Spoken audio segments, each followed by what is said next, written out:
East.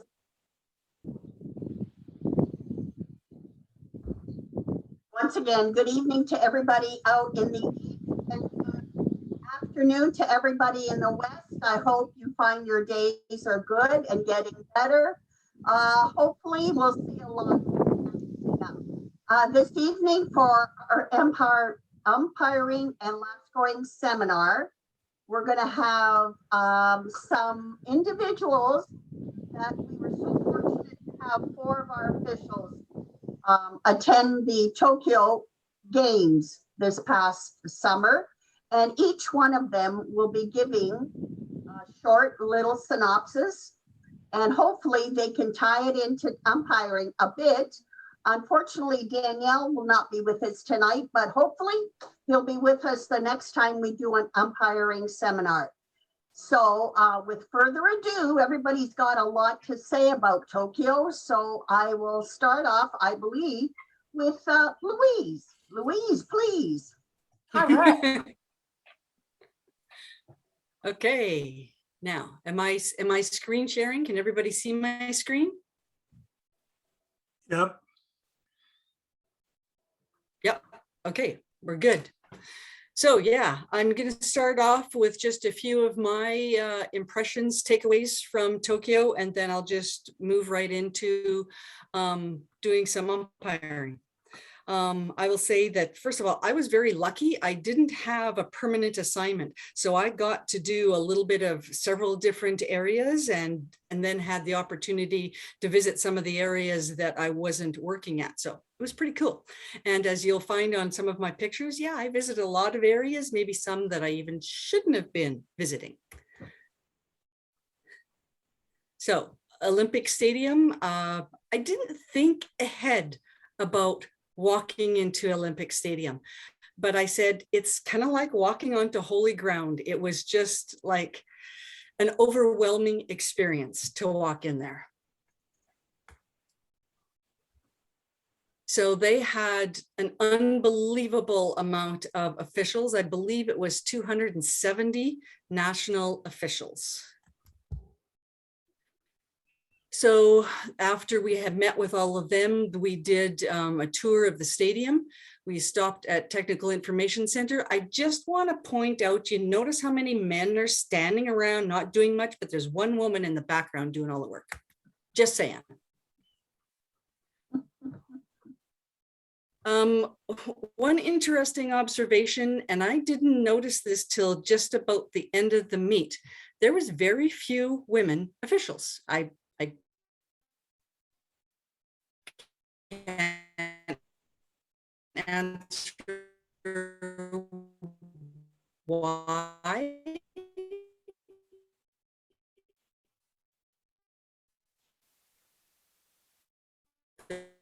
Louise, your bandwidth is poor.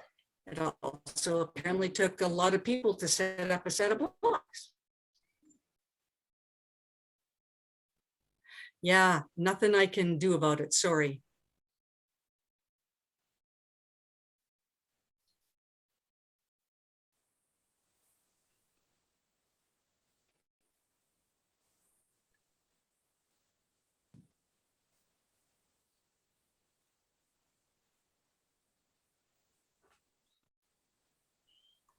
You're on mute, Louise.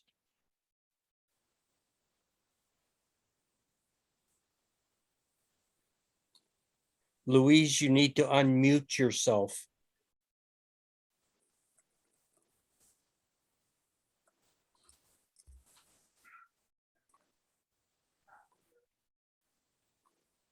Okay, how about now? Yep. We can hear you, but somehow I'm not seeing your slides anymore. Okay. And that might be as good as it's gonna get.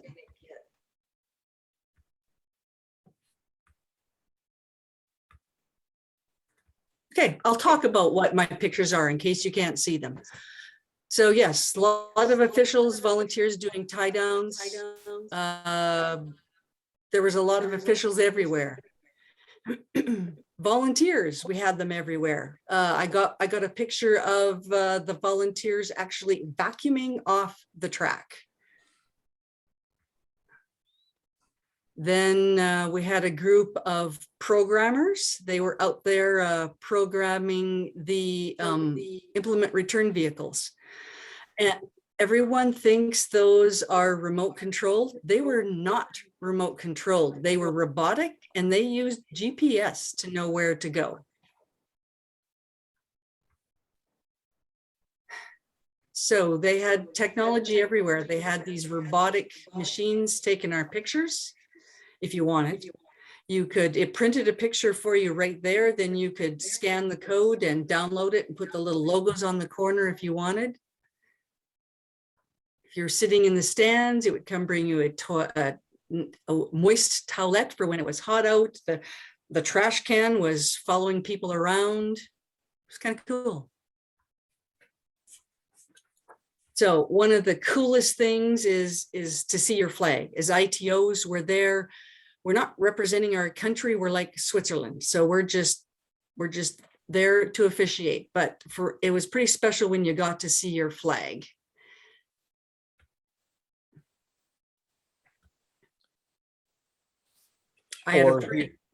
Or hear your national anthem. That's coming up. Yep. I had an awesome vantage point to watch Greg Stewart do his competition. Greg is also on our National Officials Committee, so that was kind of cool. I had met him for the first time in Ottawa, and I luckily had got a picture with him there, which was an advantage because then I could say to people, this is how tall he is, like 2 feet taller than me. Then I managed to sneak back when they were doing the medal presentation for Greg. I got a picture that you wouldn't normally get to see, is them going out with a flag and putting it up and up at the top. And then, like David says, listening to your anthem is way cool.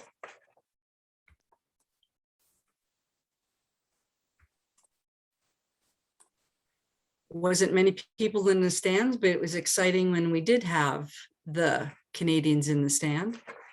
That is actually Brent Lakato's wheel on his wheelchair.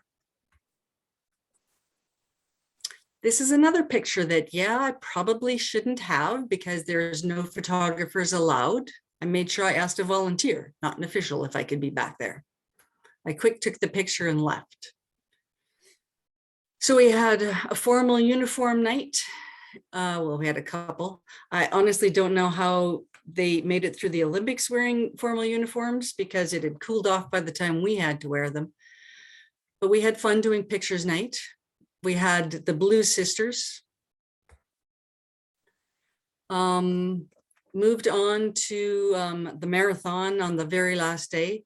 I was pretty lucky. I got the checkpoint that was, or point that was the furthest out, had the coolest view as far as I'm concerned. The one photo here shows the, what do they call it? The Sky Tree, which is the tallest building in Tokyo.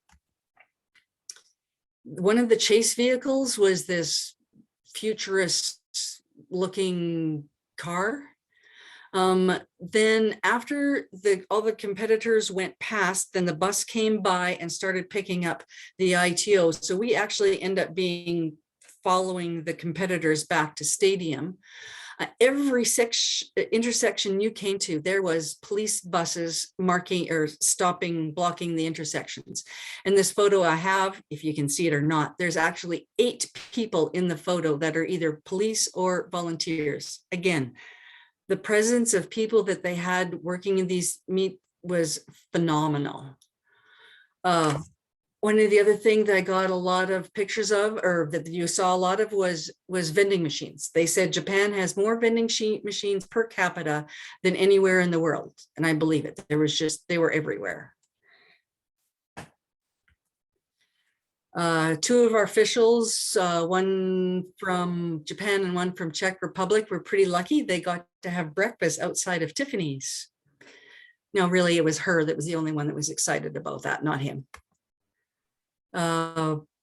Futuresque looking building. It's it looks like it's one room wide. I know, it's kind of bizarre. Fun I started this, I realized that there was people, all the spectators were still on the route. And so then I started waving at all the spectators. It was so much fun. Everybody who got on the bus afterwards, I says, no, no, no, you got to sit on this side of the bus and wave to everybody. So everybody we waved was so excited that someone was waving to them and they waved back. So much fun. So what's the usual number one topic at a track meet? It's food, of course. I always say if I have Coca-Cola and chocolate, I'm fine, which they had in good supply.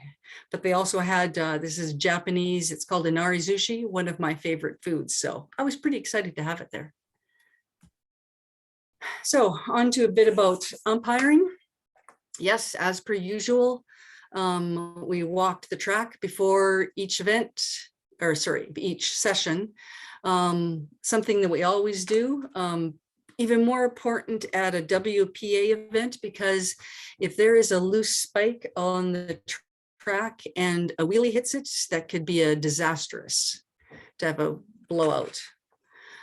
This was really cool to have the numbers of the lanes on the track at each relay exchange zone. That was kind of several of us thought that would be a handy thing to have. So this is a set of 3 pictures. You can see all the cords and stuff that line the track. But the biggest thing I wanted to show is there's a walkway. I mean, again, I've never been in a stadium this big. Or like this, they had a walkway between field of play and the stands, which you could walk pretty well all the way around the stadium, except through the media zone. That was not quite so simple to circumvent the media zone. So these were our umpire assignments. Our track referee was delayed in transit, so he'd emailed out the assignments.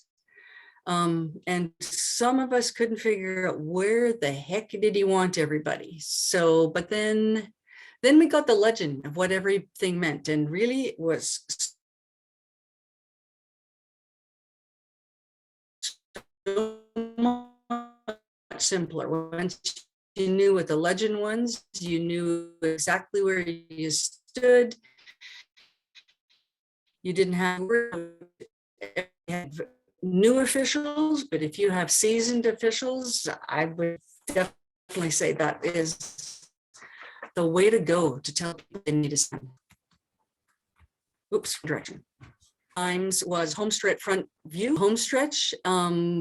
If you can see the photo, you can see there's a lot of congestion at there, so we really couldn't be down on field to play. So we negotiated and we were able to get up into the media stand. So we had an awesome view of the track.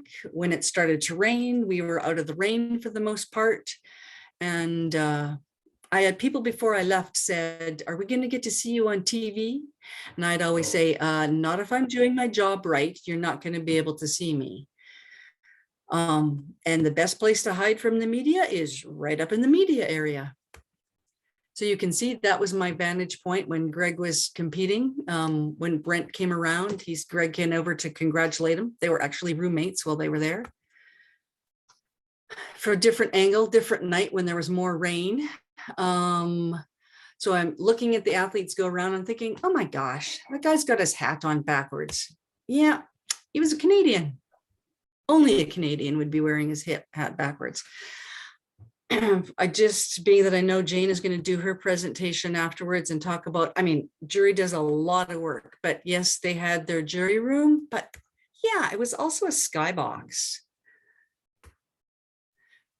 So Canadian officials, we were pretty lucky. We were all vaccinated. So when we came home, we didn't have to quarantine. A lot of the officials had to quarantine 2 weeks. Our official from Australia actually is still in quarantine. She ended up having to quarantine 4 weeks, not because of she tested positive. That's the rules within Australia. But we were all kind of jealous when this guy posts where he is in quarantine. We all wanted to be there for that one. That's it. Any questions? If you can even still hear me. Louise, can you tell everybody what outfit you're wearing? Oh, I am wearing my uniform from the, can I stop screen sharing? How do I do that? Well, I'm wearing the you're not- uniform from our formal uniforms. There, you can see it a little better, maybe. I'll put my hat back on.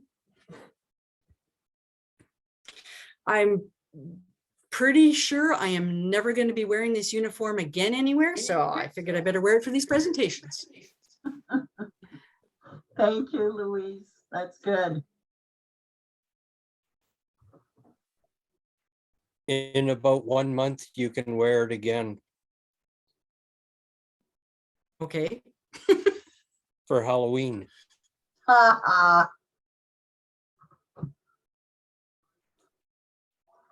Oh, yes, yes. I've had a few people say that to me. Yes, you can wear it for Halloween. Now, it's unfortunate, I could not see Louise's presentation, There's, but it was, I know she had a ball and it was very interesting. Are there any other questions for Louise? Louise?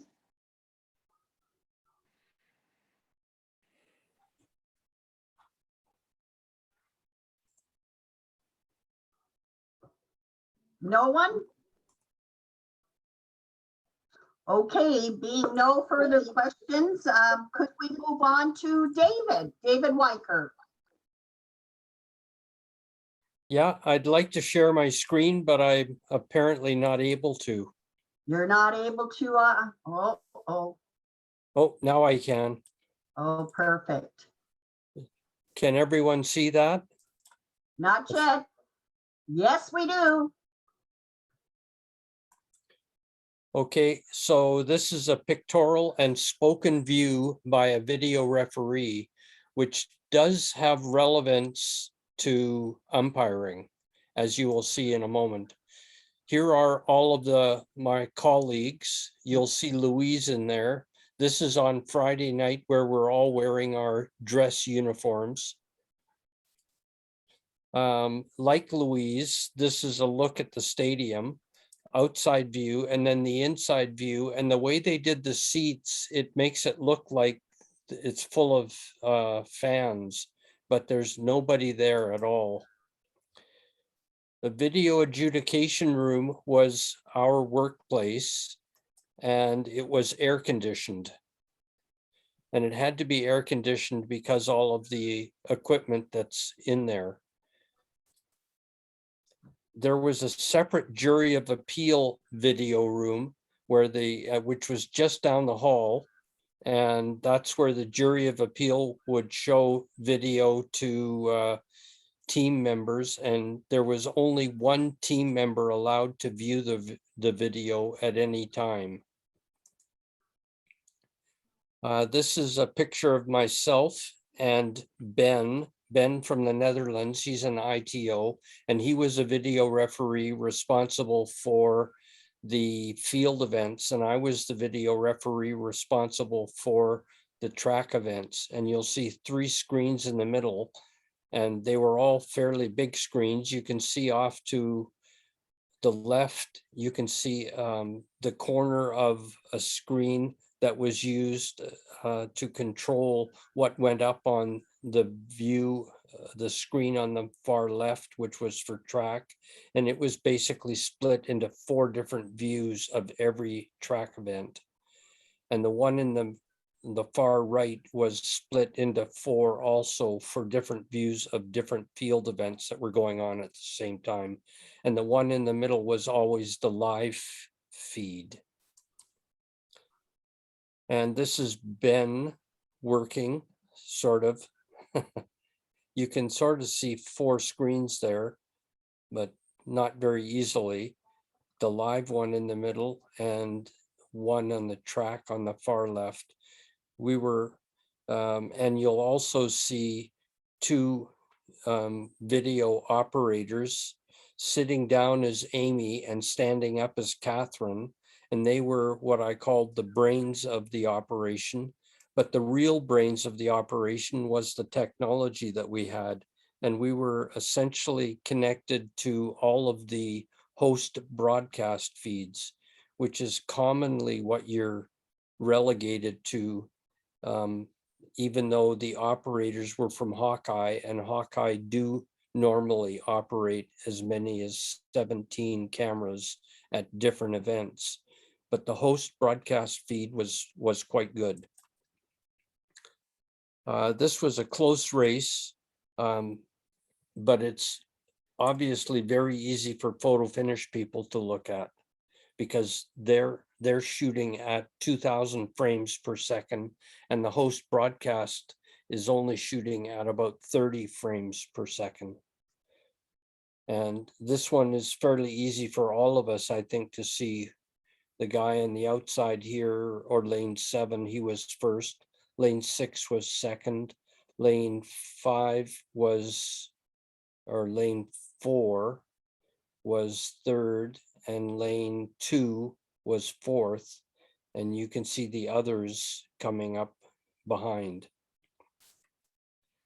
And what we look for, and what I've said is, for track, we look proactively. We look for, in terms of para events, guide pushing, pulling, or propelling an athlete, the proper use of tethers, guide exchanges if it's a 5,000 or above, assistance that contravenes the rules, running or wheeling out of lane. It should be out of lane, not put of lane.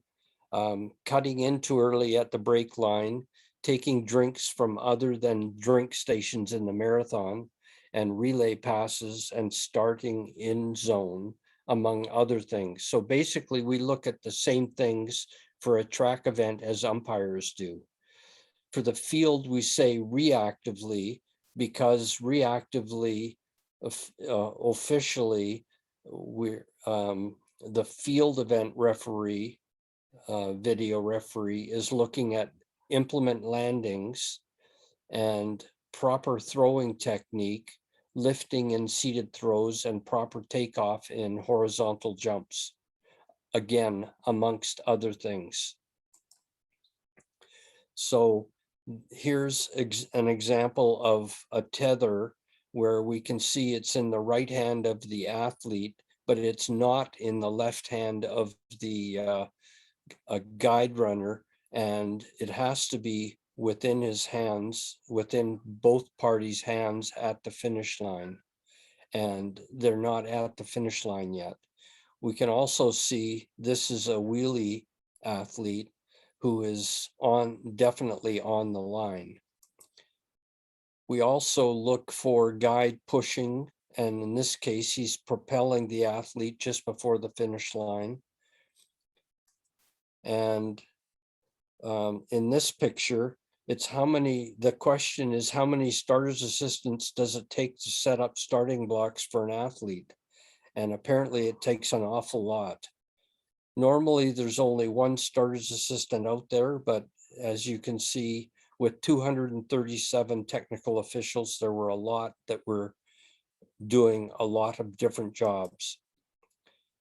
This is an example or a picture of our daily video referee log. So it shows the date, the session number, the start time of the event, and whether it was a track event or a field event, what type of an event it was, whether it was male or female, whether it was a final or if it was a round. And then it also should show the result of the event. And we also found something very unusual. There was a marriage proposal after a T11 200-meter race. And this was the team, oddly enough, that came last, but they tended to be first in terms of what they wanted to get out of the event. Relationship to umpiring. There is a very good relationship to umpiring. And I know we can have a long debate about this, but video refereeing can replace umpiring, but it is not intended to. It's intended to be complementary to umpiring. We look at similar issues, but we're also able to look at the whole race as opposed to an umpire who's only trained to look at one specific section. We do rely on individual umpires to look at specific locations for issues occurring and to let us know what to look at. And it is obviously more complicated as we also look at field events at the same time. So we're looking at track events and field events at the same time. Now, a couple of other comments that I wanted to make. The first time that video refereeing was used officially was at the 2016 World Indoor Championships at IAAF, and they were in Portland, Oregon. And then they were used in 2018 in Spain in a World Indoor Championships where there were many DQs due to video evidence. In 2019 at the World Championships for World Para Athletics, there were a lot of DQs in the first few days, then not as many after that. And the same thing happened in Tokyo. There were quite a few DQs at the beginning of the competition, but then when the athletes realized that they couldn't get away with anything, or it was because they were less experienced athletes during the qualifying rounds, there were less DQs after the beginning of the competition. Now, just a couple of comments that are relevant, perhaps. This was a very unusual Olympic Games, and this is a colleague of mine, an ITO from the United States named Jerry Clayton. Some of you may have heard from Jerry. He and I do a lot of training together, and this was at breakfast, and in the breakfast room, they had a screen between everybody, so you could sit with someone, but there was a screen between you and the other person. In addition, you also had to wear gloves to get your food. And then finally, we had to do a COVID spit test or a saliva test every day. And this here shows my unique identifying number. And this shows the unique identifier for the spit that was in this tube on a daily basis. And we had to drop it off every day on our way into the stadium or on our way out of the stadium, one session or another. We had to wear masks everywhere, and we had temperature checks everywhere. They had some very unique temperature checking devices.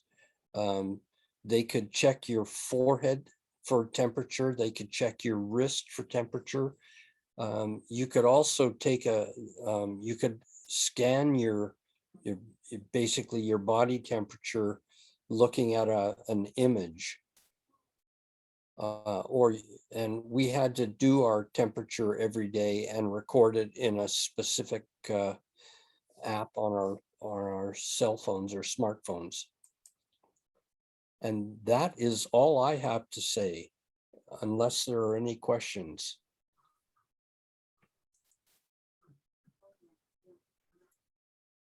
Any questions, anyone? As I say, it was a very unique experience this time around. The only Tokyo I saw was in the video refereeing of the marathon race where they were following the athletes, and on my way out to the airport the next morning, because coming in, I was in the dark. David, Okay. it's Helen. I've got a couple of questions, if you don't mind. Nope, go ahead. Since it's umpiring, did they have a chief umpire, an assistant chief umpire like we do? And how did they convey that maybe there was something that happened on the track to the chief umpire and then eventually to the track referee? Was it done all video? Well, actually, sitting between Ben and I was a Japanese official who was a video referee, an NTO, and he was wearing a headset connected to the Japanese referee, who was probably the chief umpire. And occasionally we'd get information from him as to what to look for. And sometimes it would come through our headset as to what to look for from an ITO. Okay. How was lap scoring handled? You know what? I really have no idea because I was sitting in the video referee room the whole time, essentially. So normally what we do is at World Para events is we assign ITOs to do lap scoring, and an ITO might be relegated to as many as 8 people to lap score. So it can be fairly complicated and difficult as a lap scorer at a World Para event, Wow. depending on the event and how many athletes there are in the event. As far as I know, there was no ITOs assigned to lap scoring, but I was at one. I saw one that I believe they had national officials lap scoring, but they were like right on the very edge. Like it would have been extremely difficult to do the lap scoring because they're not even on the edge of field of play. They were behind all the cameras. And then how they would have communicated with the guy doing the bell. Not that there's no lapping at the Olympics anyhow, thank goodness. Mm-hmm. Yeah, I just wanted to know how it was done because, well, I wanted to compare it to what we would have seen over on this side. But anyone else with a question for David or for Louise? Both of them were at the Paras.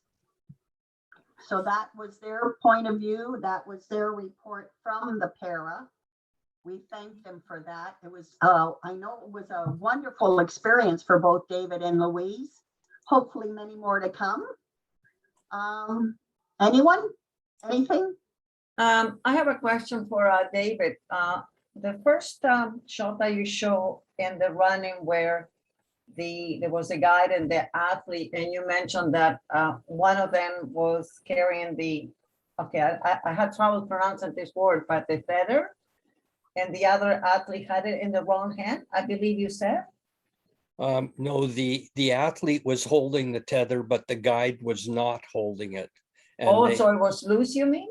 yes, and there's a rule that says they have to wear the tether or use the tether properly for safety reasons, and they have to hold the tether until the athlete reaches the finish line.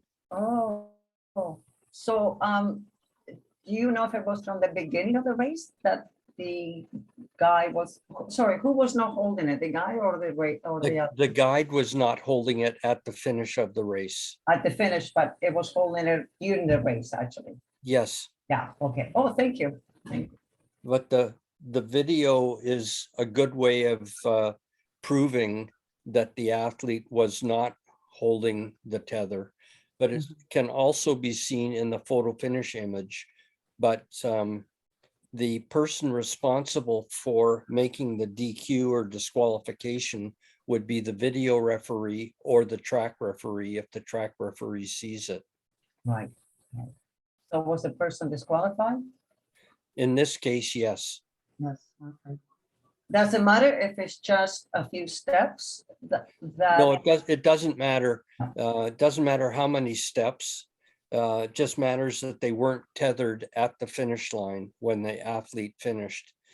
And as you can imagine, if a guide runner lets go of an athlete prior to the finish line, it can be chaos at the finish line or after the finish line. Yeah, and there was one situation where there was a collision between 2 blind athletes, or a blind athlete and the guide, and it ended up knocking the tether off of both of them. And one athlete got up and was essentially wandering around aimlessly until he was run into by the other guide again before and he in fact stumbled off the track into the advertising boards. Wow. And so it was a horrible situation. Like he was an athlete who couldn't see at all, and it was obvious he couldn't see at all. Well, that's really scary and Yep. dangerous. I should say, and dangerous. Wow. Yep, Mhm. exactly. Thanks, David. Okay. David, we had a question in the chat. Roger Porte would like to know if yellow-green signals were used when there was an infraction. David or Louise? Louise may want to answer that because she may have seen that down on the field of play, but we didn't use yellow and green where we were in the video referee room. We had a Okay, very good communication system, and so it was either I would disqualify an athlete or would call the track referee up from the stadium to look at a video and decide what to do. thank I you. honestly never saw them signal. I mean, they all had clipboards, but I never saw them signal. A lot of the times that I was umpiring, I had home stretch front view, which there's usually very, very few infractions in that area. Mhm. Yeah, how they actually communicated, I honestly can't tell you for sure. I suspect they all had headsets and they were Yeah, communicating using headsets yeah. to someone who might have been a local referee or a Japanese referee who might have been the chief umpire.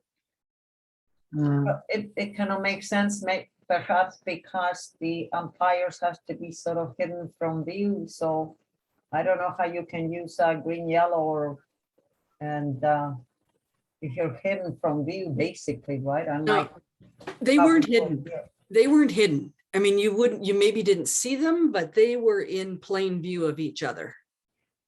Yeah, but I mean, were they? I'm talking about officials around the track, kind of thing. Yeah, no, Are they they- would have been clearly been able to signal to each other. Oh, I see. Okay, thanks. Louise, how many were there roughly umpires? Like double what we would normally have, at least. Okay, Everything was, as far as people concerned, like look at those pictures we showed you, right? When we did tie downs, we have maybe 4 people. They had like massive crews, and that was the way with everything, right?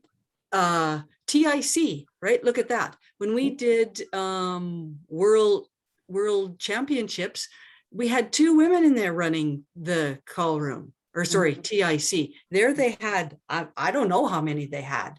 That's just the nature of the beast there. They just have a lot of people. Were they mostly from all over the world, or a lot of them were mostly from No, Japan? they were all national. They were all Japanese. Wow, mhm. that's really a few more than Canada, I guess. Thank And you, David. they were all young too. Good, good. Oh, wow, just like Canada. Yeah, Yeah. thank you, David. Thank you, Louise. If there I are see no, that. I see ahead. there's a question from Gilles I can't Rocher see. Okay, Jill? about a number of athletes or a number of events had very few athletes in, and was it because of the weather? And I would say probably not. It was probably just because they didn't show up for their events. Maybe they didn't know they were in the event, but they just didn't show up. So there were a lot of DNSs. Or they were injured. They could have been injured, yeah. There could have been a number of reasons, but I don't think it was weather related, because our weather was unusually hot for the first couple of days and then unusually cool and rainy for the last basically week of the competition. Mhm. As I think- different as different from what Jane is going to tell you. Going Yeah, through my pictures that I can see there, though, the national umpires were not wearing headsets. they weren't, eh? Not that I can see. Interesting how they communicated then. I'm not sure. Anyways, Telepathic, they're yeah, telepathic. could be. Anyways, let's move on. So David and Louise were at the para. Now Jane was at the first session with the able-bodied, and we're going to hear her experience now at the Olympics. So Jane, take it away.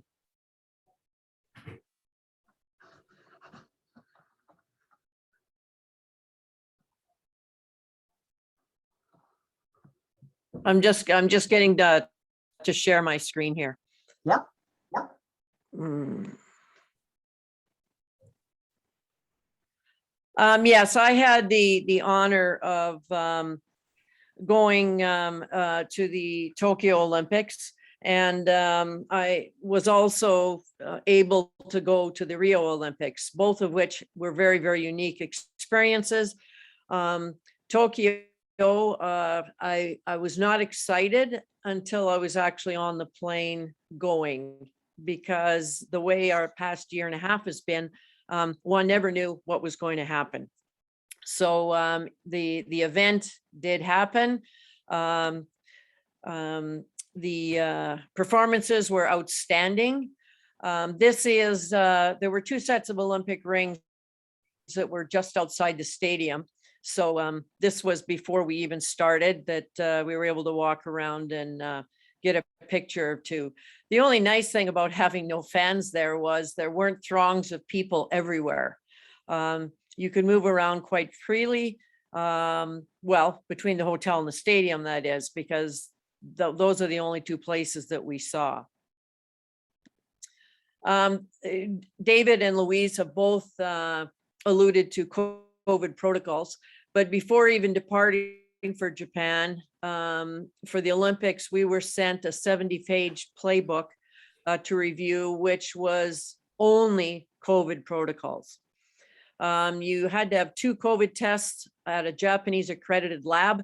My tests were $450 each. Otherwise, you couldn't board the plane.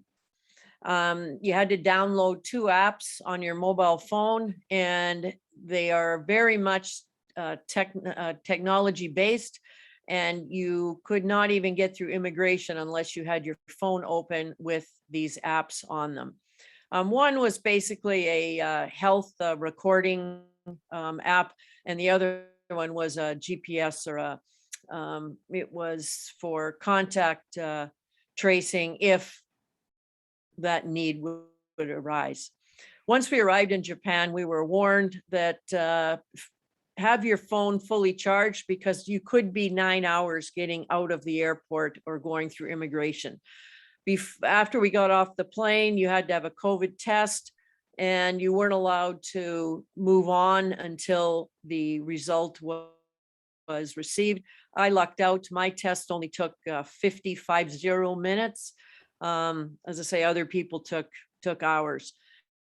We were warned only to use Games transport. You don't get on the trains, you don't get on the buses, you only use Games transport. We were restricted to the venue and the hotel, as the athletes were. The athletes usually get to venue hop when they have a day off or they have a session off. They might want to go take in gymnastics or team handball or basketball.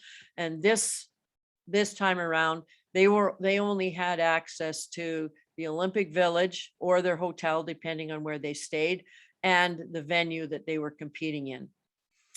As David mentioned, we had to wear masks 24/7, indoors, outdoors, it didn't matter. And unfortunately, for the Olympics, it was high 30s into the 40s every single day. We had one little bit of rain one evening, and one lunch hour it rained a bit, but other than that, our weather was sunny and very hot and humid.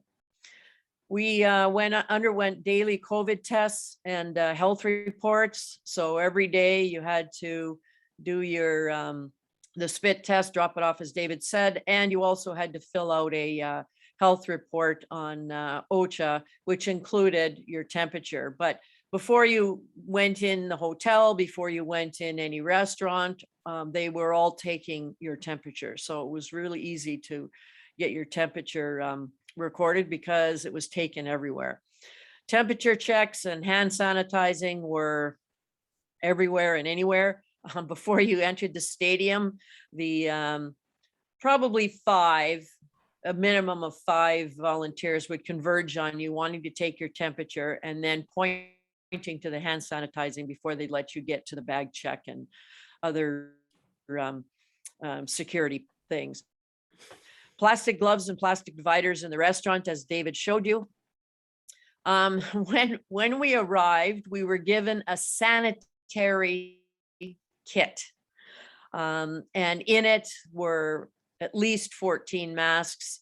There was a sanitizing gel. There were the test tubes that you use daily for the number of days that you were there, along with the decals and recording devices. But it was quite cute getting a sanitizing kit.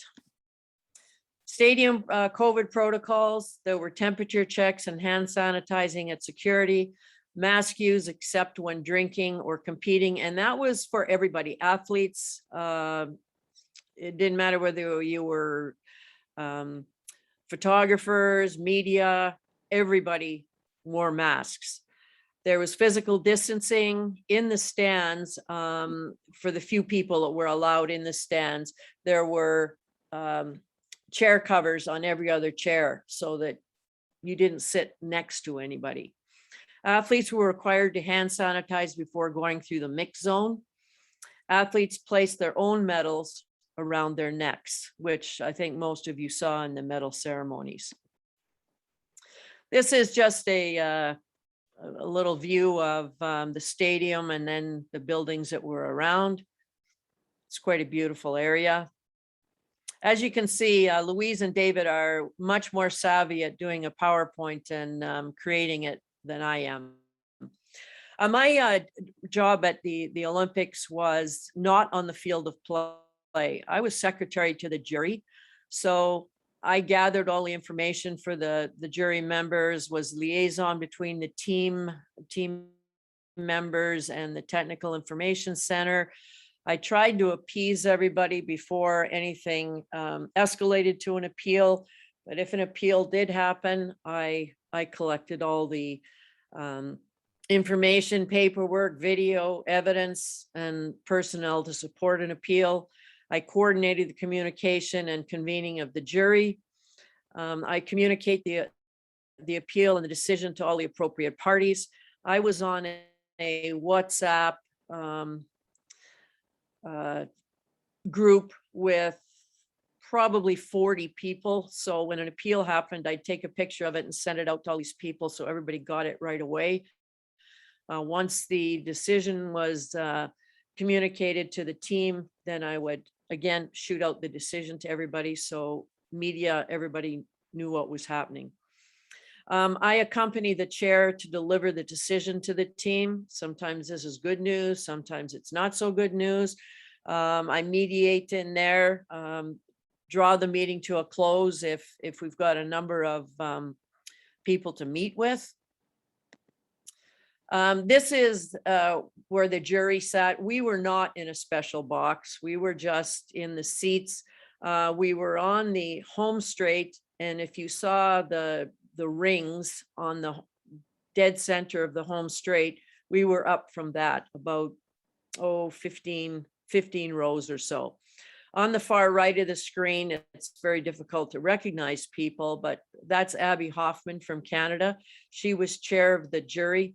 She has been chair of the jury for the past, I can't even count the number of Olympics that she's been chair for and world championships. She's a seasoned veteran, very knowledgeable and excellent to work with. Helen Roberts is in the upper right. She's from Australia. She's an ITO. There are now 2 ITOs on the jury at all times. And then there are 3 council members.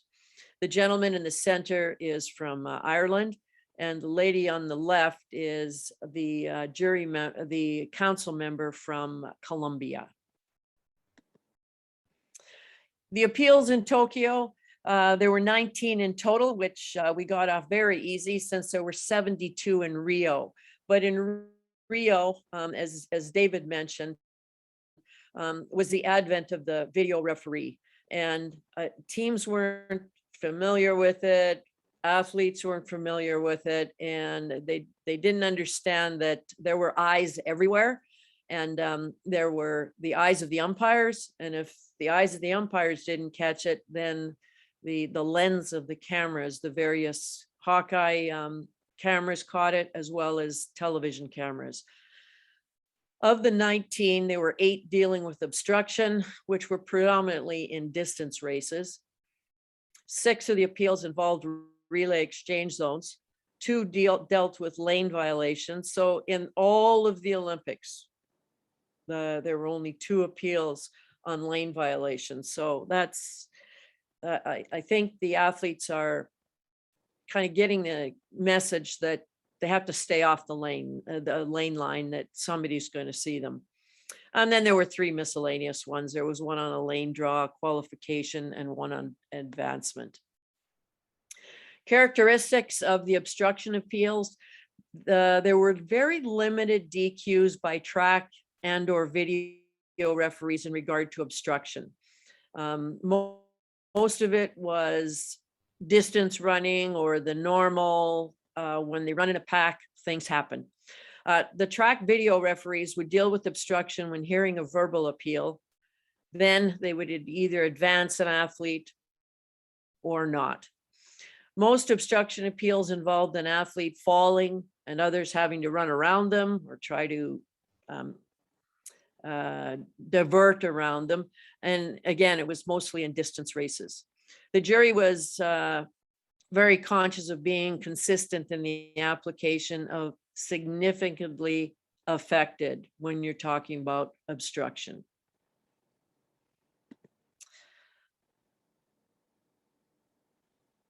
There were very few lane violations this competition. There were 2 DQs by track and video referees to do with lane violations. One in the 400 meter and one in the 5,000 qualification round that advanced to the jury for consideration. Strong video evidence to show the violation, but the teams appealed anyway in spite of viewing the evidence. The quickest jury deliberation was in the 400 meter lane violation, where the athlete's foot was clearly on and over the line for 2 steps. The teams were shown that, but they decided to appeal anyways. And now the exchange zone violations, there were 8 appeals transpiring from round 1 of the mixed relay 4x4. And the situation was the US second runner, which happened to be a female, stepped onto the track outside the end of the zone and thought that they were actually inside the zone. So they were on the proper side of the blue line. The problem is they were on the wrong blue line. Officials attempted to verbally correct her, but to no avail. And the jury ruled in favor of reinstating the US team on the grounds that the athlete was not placed correctly. And in the rules, it says the athletes are to be placed correctly by an official in the zone, and she was not. So this has huge implications for the umpires, as well as starters assistants if it happens to be near the start line. That not only, you know, do you look at tape and you look for infractions, but you have to make sure that those athletes are placed correctly, or that they are indeed in the zone. There was a problem with the 4x4 that night with a lack of officials. Now, Louise and David have mentioned the huge numbers of officials, and there were a lot of officials, but for this 4x4 relay, they weren't appropriately placed. The track referee was basically left alone at the exchange zone. And you know, the 4x4 is crazy at the exchange zone area. So it was definitely remedied in the days to come with an official per athlete, per exchange zone. So there were many, many, many blue jackets down there when the finals came. There was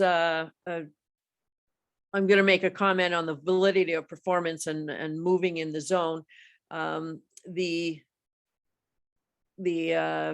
USA was actually reinstated, but their performance really wasn't valid in that the female started outside the exchange zone and the male actually ran a little bit further than he should have.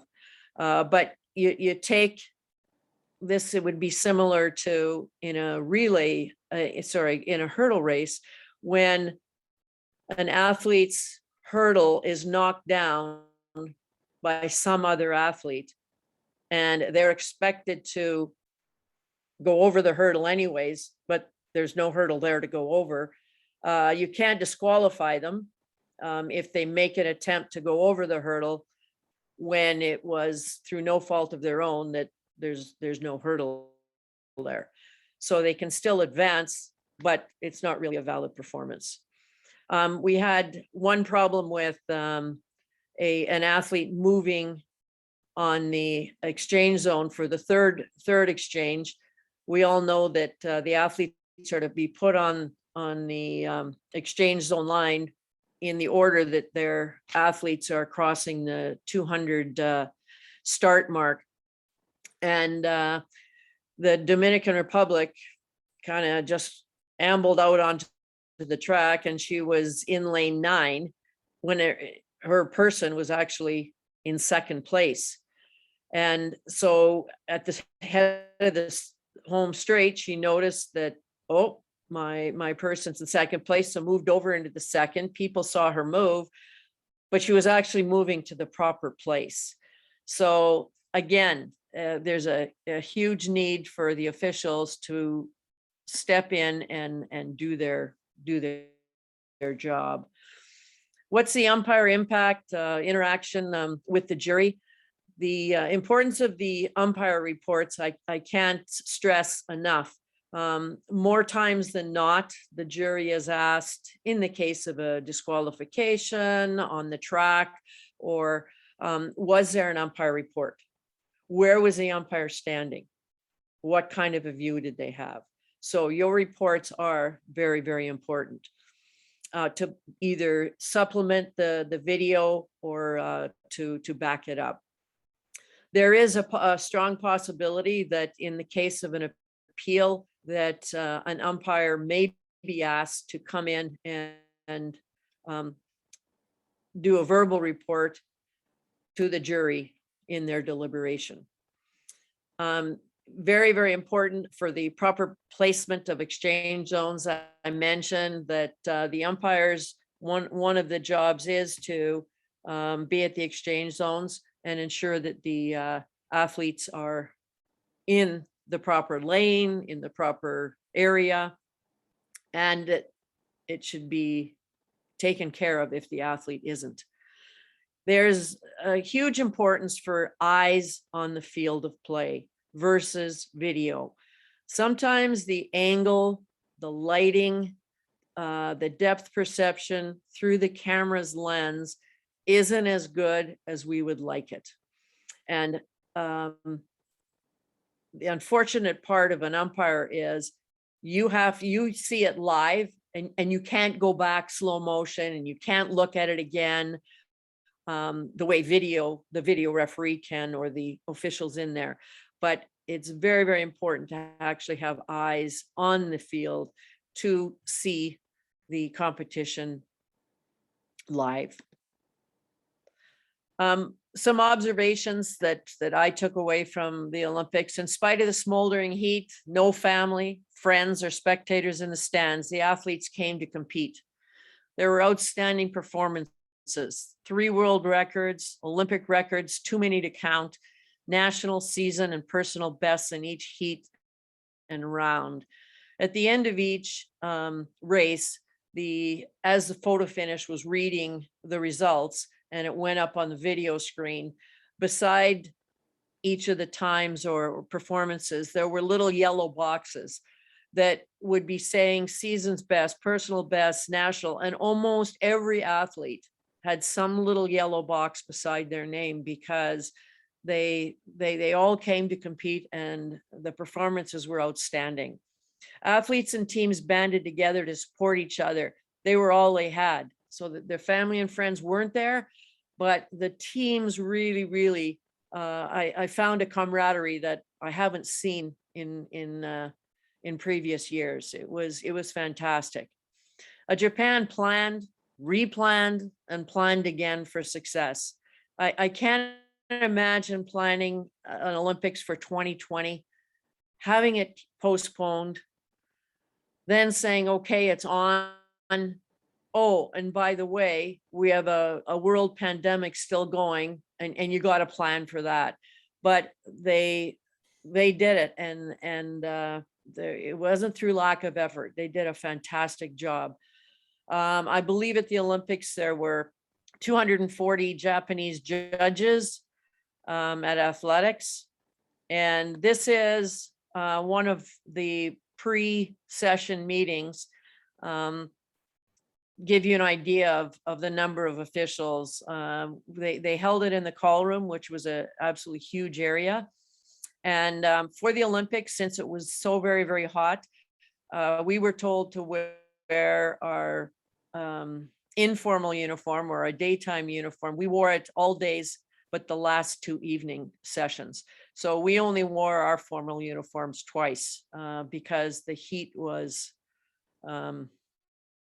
very intense. A couple of favorite moments of mine were there was the women's the triple jump world record was broken on the very last jump of the competition, which was outstanding. And I think we all witnessed the high jump tie, which very rarely do you ever get a tie for first place. And to have a tie and to also have it no jump off, the athletes deciding not to jump off was outstanding. The 400-meter hurdles, both men and women, world records were broken, and some of their times were faster than the flat 400. So just amazing. And our Canadian Damian Warner, Olympic bests in almost every one of his events, and to win the gold medal. Once again, Louise and David have mentioned that to hear the national anthem, to see our athletes on the gold medal podium is pretty sweet.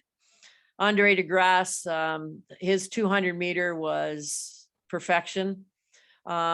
Unfortunately, in the 100 meters, I think he forgot to start, or he had super glue on the starting blocks. I'm not sure which, but you know, he ran well in 200, 100, and the 4x1. Unfortunately, the boys before him didn't get him the baton in time, but he ran a fantastic race. I won't go through them all, but the women's 100 final, Jamaican sweep, that was amazing. And the men's 100 final, the surprise Italian gold was, the Italians went ballistic. And that was the same night as the Italian man tied for the gold medal. So the Italians were singing that night. This is the high jump medal ceremony. So not very often do you see two athletes standing on the gold medal stand. So it was very, very nice. Thank you very, very much for allowing me to share some of my experiences, and I would be happy to answer any questions that anybody might have. I have one. So how many situations were you able to diffuse? Like it didn't have to go to jury because you calmed them down enough or negotiated with them? Or any? Well, I kind of lost count. Dang, you're that good, huh? Well, you chat a little bit with them and it helps sometimes, but yes. Cool, good to hear. And maybe you should come over to World Para because we treated our jury much better than you guys got treated. Yes, I'm sure. Jane, just a comment, when you were talking about the screen for results and seeing personal bests for everybody, we had one wheelchair race where absolutely everybody in the race beat the Olympic record. Outstanding. That's fantastic. That was Unfortunately, that amazing- record, an amazing race. and unfortunately, the previous record was held by Brent. Yeah. By Brent. Jane, there was a question from Barb. On average, how long were your days, hours? Did you have meetings? Oh. Just Um, one day the- rolled into the next. Yes, yes. You learn to sleep fast.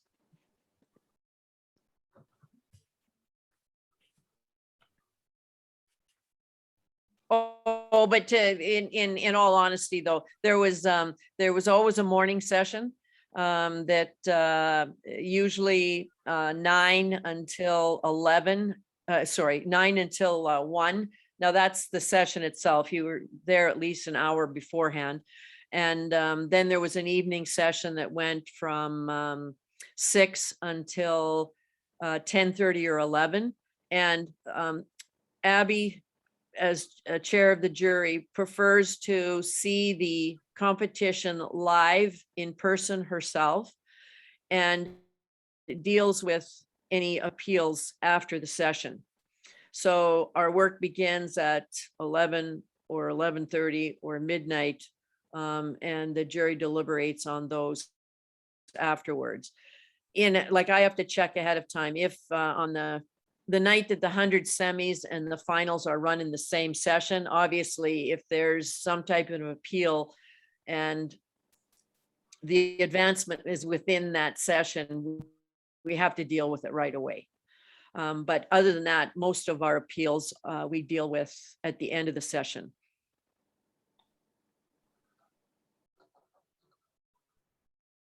And for Louise and I, we were told to be there 2 hours before the session started, and the session would start roughly the same time, 9 or 9:30 for the day session, and 6 or 6:30 for the evening session. And we did spend a lot of time sitting around in the ITO lounge and ITO workroom, waiting for things to happen. But then I was usually at my workplace 1 hour before the competition started.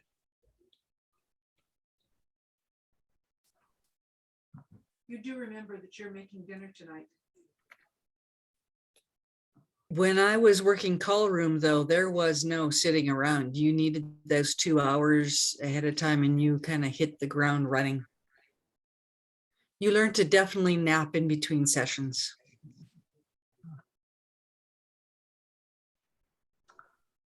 Anyone else? Thank you, Louise. Thank you, David. Thank you, Jane. Anyone else? I just want to say that you obviously you have to love track and field in order to do what you guys do, and most of us here in at a lower level in Canada. If you don't love the sport, you should not be in it because it's obviously demanding. So thank you very much. You guys were awesome, and I truly enjoyed the presentation. Well, thank you, Lily. I think we all love it. That's why we're here, and that's why we're sticking through everything and hoping that maybe 2022 will be a much better year for all of us. Let's hope that we can start. I'm not sure, does anybody on this session know of indoor season starting in their area with any meets? Anybody? Well, at the old, there's talks that at York, York University there, that, yeah, it will be open in the winter. So there's hope. I think there's hope. Okay. Anyone else out west? Anybody? It rains on our indoor season. Alberta's not in great shape right now. We're we're hoping, but there's no plans. Well, I've just been told that there could be 3 meets in the new year for us in Windsor. 1 in January and 2 in February, if all go well and if our numbers stay at where we are and drop. But at least there's hope. And I'm hoping we can get back to things a little bit more normal, if you would call it that. But if there's anything else anyone would like to comment on or say or ask, please do so. Everybody's been quiet tonight. I know you're all amazed at Louise, David, and Jane's experiences. Yeah. Helen, Yes, dear. it's Lynn. I'm joining you after my other meeting. Yes. Just to comment about from the town hall the AO town hall last Wednesday, there was a lot of very heated discussion about double vaccination and officials feeling that they had to come out to meet. And I'm just wondering, in other provinces, I know Athletics Canada has said you must be double vaxxed as an athlete, an official, or a coach or a spectator. But there's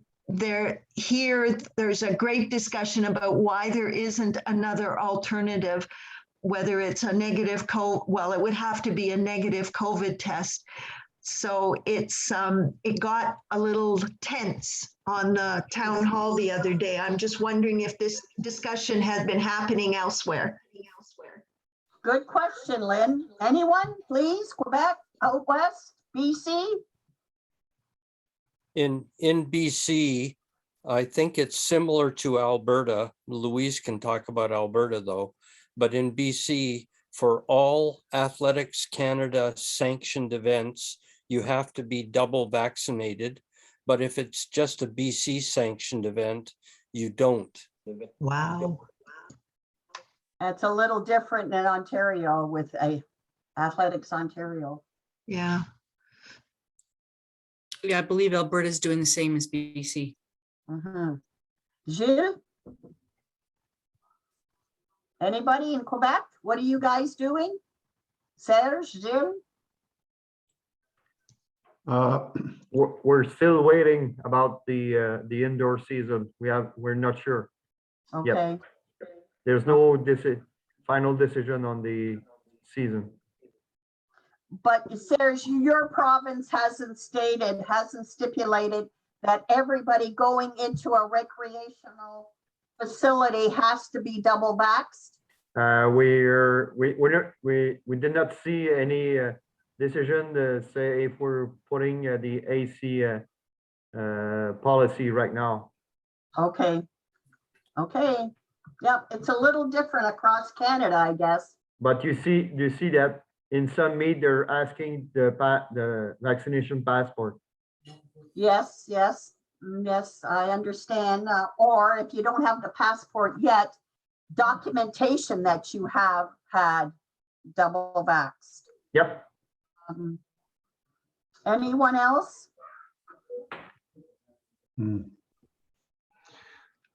Just as Jill speaking there, Yes. apparently in Western Canada, the COVID is very hard. It's very strikes are very hard. I heard some comments from Brenda O'Connor. Yes. And what's happening in Alberta, Louise, about COVID there? Is it tough there? Louise? Yes, our numbers are not good. Mhm. Yeah. So, Well, I get it that this is a huge controversy, but you know what, after being in Tokyo and what we have had to go through to put on the Olympics and Paralympics, I'm sorry, this seems like not a big deal. Yeah. hmm. The big point of discussion last week was like the under 12s, because they can't be vaccinated. And somebody implied that officials in Ontario would not do those meets because the youngsters are not double vaxxed. Well, an official is a volunteer. An official has a choice as to what meets they do. And, people were saying AO was threatening their Charter of Rights and all of this stuff. And it just left a very bad taste in my mouth. And I actually did some reading and some looking at this, and people are stretching as to, trying about this whole thing. And I think that's what bothered me coming out of last week's. And so I was just interested to know what was going on around the rest of the country. Yes, it is interesting, and I'm sure it won't be decided for quite a few months yet. I'm just hoping everybody has a little bit of an indoor season, and then hopefully by the outdoor season, things will have settled down where the kids, the athletes could enjoy themselves like they did in Tokyo. Those athletes, apparently they did. And it almost looked like, Louise, that they don't need anybody in the stands to do such great, such great things, with all the medals and all the records that were broken. So, who knows? We might not have anybody in the stands for a while. But we can't discuss that now. Okay, I'm glad you all came on so that you could hear Louise and David and Jane and hear their experiences over in Tokyo. And maybe in a few years, we'll hear them again in Paris. Who knows? Well, it was nice that some of our officials did get to go over, which is good. Now, I know we didn't get into our PowerPoint from the first session that we had. It is now almost in Ontario and Quebec, 8:30. So that's an hour and a half. I think we should call it a night or a late afternoon out west. But any suggestions on when would we like to do another session of umpiring and hopefully lap scoring, and just discuss a few of the rules that I had written down in the PowerPoint for consideration for our next. If no one objects, could Louise and I and Serge sort of come up with an idea of when our next session could be, and we could sort of let you know ahead of time, at least you'll know. I don't know if anybody wants to have it before Christmas. I would rather not do it in the month of December. Any suggestions, comments, or anything from anyone? Early November? Early November or late November? I was thinking late November. Or mid-November? That'd be great. Anyone else? Come on, don't be shy. Don't be shy. Nobody? Okay. Okay, this is an easy one. Yeah. Helen, what works with you and Louise's schedules and your social life? We'll all Okay. come when we can. Okay. We will, Louise and I and Serge will discuss it, and we'll come up with a good time to do it.